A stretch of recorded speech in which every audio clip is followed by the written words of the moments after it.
Here we go. Let's count 3, 2, 1. Hey everybody, my name is Clark Pickens. I'm the head nut here at friendsofsquirrels.org. Welcome to my office. This is the Squirrel Report, where I give you the goings-on down here at the Squirrel Refuge that I run. And first, real quick, if you like this video, if you like these videos, go ahead and hit the like button, or and if you want to keep up to date on what's going on at the refuge, go ahead and hit subscribe. So I wanted to give you a quick update on the pumpkin project. Back in the fall, we decided we were going to grow more pumpkins. Squirrels, I don't know if you know this, squirrels really like pumpkins. So we got a whole bunch of pumpkins in, and then we're doing this to feed earlier this year around the Halloween time, and by God, that was hilarious.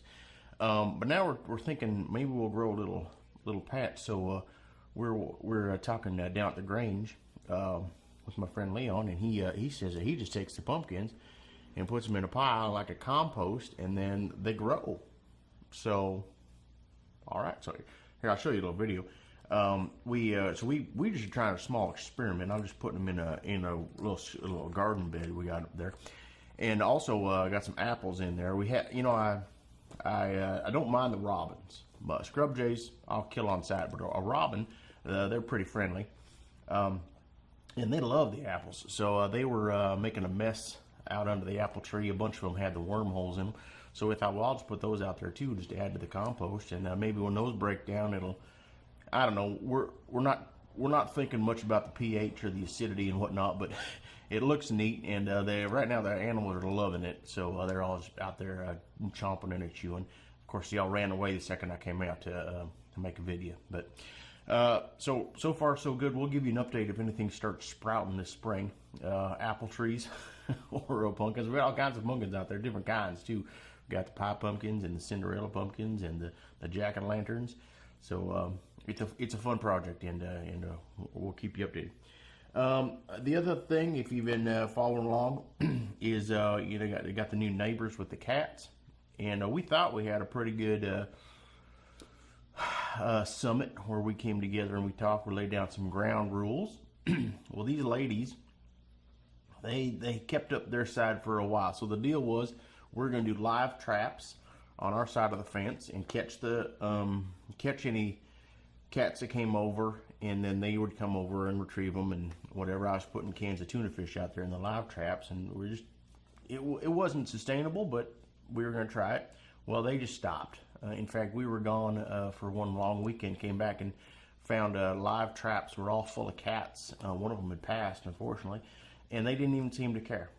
So I took the dead cat over to them, and I released the other ones back over, and I give her the cat. She didn't seem fazed one bit. I was a bit upset. I love cats. I just don't like them in the refuge.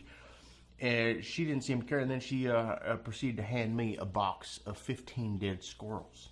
Like she'd just been holding on to them or something. What's that all about? And so that's when I decided, well, the heck with this malarkey. And so no longer do I return the cats to her. I'm not going to kill the cats. But so now I'm keeping the live traps going.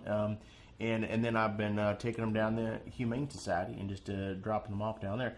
I swear to Jesus, I think that she just goes down and readopts them, because they've got such a cat problem over there. They're just hoarding them.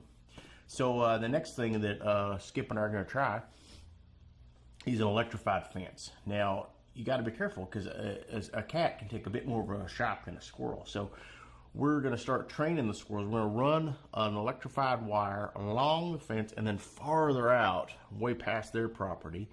And we're going to give it a very light amperage or voltage or shock value, and then so we're going to train, or go ahead and train those squirrels that they should not touch it.